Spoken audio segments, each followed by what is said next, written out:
Hello, hello. This is Pastor Trice here.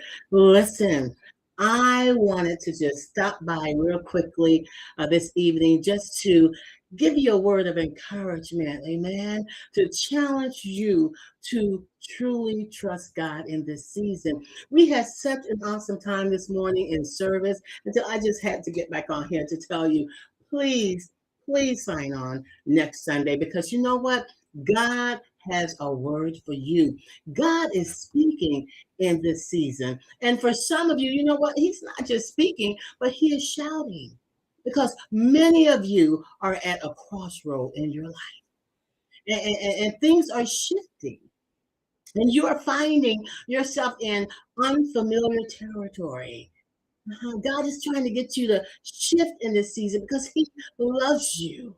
And can I just say that Jesus is saying, step out of the boat. He's saying, step out of your comfort zone. He's saying, step out of what seems so familiar to you until you just can't fathom anything else.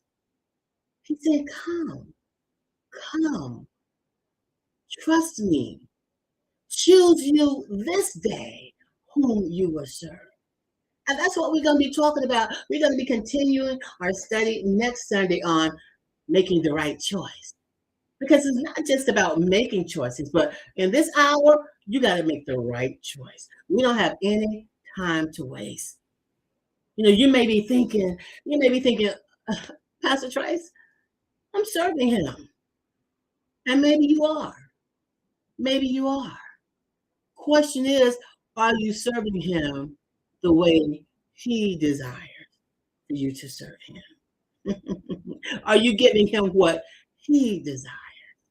Think about that. One time the Lord spoke to me, and this has to be 20 plus years ago.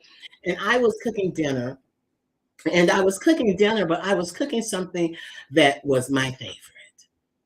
And my husband had told me that he didn't really care for that type of meal that I was cooking at that particular time. He was okay with it, but it wasn't his favorite. It was my favorite.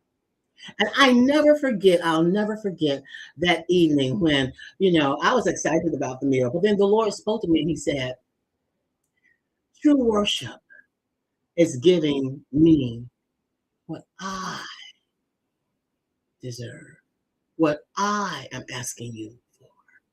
And so he let me know, just because the meal was my favorite, it wasn't my spouse's favorite. So if I really was wanting to please him, if I really was wanting to make his evening, if I really was wanting to worship him, I would cook something that was his favorite. Amen. That was his favorite. And so, I'm just here this evening real quick because I want to tell you, many of you are at a crossroad. And God is saying, I know that you are serving me, but you're not giving me what I desire out of you because he wants better. He wants better for you. So he's saying, now choose. It's time to choose. You're at a crossroad. It's time to choose. Stop holding on to the things that's keeping you bound. Stop holding on to the things that's keeping you stagnant. Stop holding on to the things that keeping you from going to your next level. You're at a crossroad. You're at a crossroad. And the crossroad is between purpose and passivity. The crossroad is between generational blessing or generational repetition. The crossroad that you're facing is between truth and a mixture. The crossroad that you're facing is between listening to God or listening to others. That's all I'm saying. Just wanted to drop a quick word of encouragement. Trust him and join me next Sunday. Amen. When God shouts. Amen.